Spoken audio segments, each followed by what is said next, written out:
Every Tuesday afternoon, Talk Business and Politics business editor Wesley Brown and I host a podcast to square off on some of the biggest business stories of the week. Today, he's in studio for another round of 4 minutes, 4 questions. Welcome, Wesley Brown. Welcome. I'm glad to be here, man. It's been a busy week, and we have had a lot to cover, but let's start with our 4 minutes, 4 questions. All My right. first question. T. Boone Pickens was in Hot Springs this past week. Yes, he was. Made the prediction that oil would get to $70 a barrel by the end of this year. It's about $58 right now. Okay, and he is 87 years old, and he said in his lifetime we will see oil at $150 a barrel. So my question to you is, will T. Boone's prediction come true?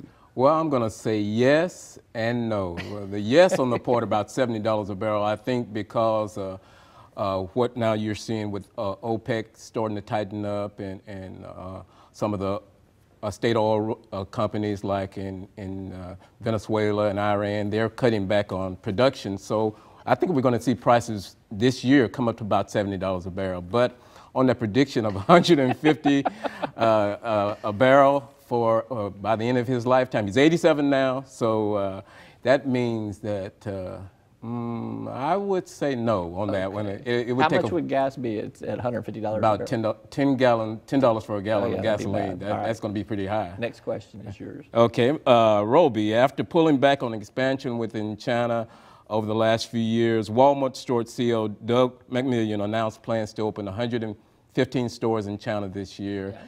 And the thing he said was that they are going to go aggressively in China. My question is, will Walmart be able to aggressively enter China the way it has in the United States? The answer is yes, they will, and it is a smart move on their part if they do. First of all, you're talking about 1.3 billion people in the country of China there. You've also got the supplier chain to go along with the retail chain in China. As we see some jobs coming back to America, there's still going to be capacity in China for them to have a supplier network there, and it'll be less because they'll be closer to home there in China for them. So yeah, and I think it's a smart move on their part to try to marry themselves a little bit more deeply entrenched in the Chinese economy, because think of the sway that they will have. Right.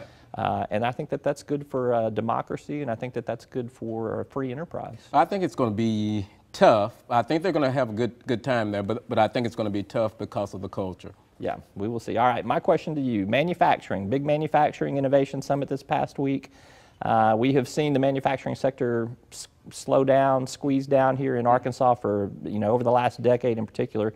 My question is, will manufacturing ever get back to the point where it is the largest employment sector in Arkansas? No, not in Arkansas or the United States, mainly because things have changed. We're starting to see a lot of transition to innovation and robotics in the United States, so you don't need as many workers, so we're having difficulty growing the manufacturing base in the United States, and the service sector is growing really fast, so no, that will not happen. Because the productivity and technology. Right, Yeah. right. All right. Last question is to you. Highway or no way, Governor Asa Hutchinson signed an executive order Thursday to create the governor's working group on highway funding.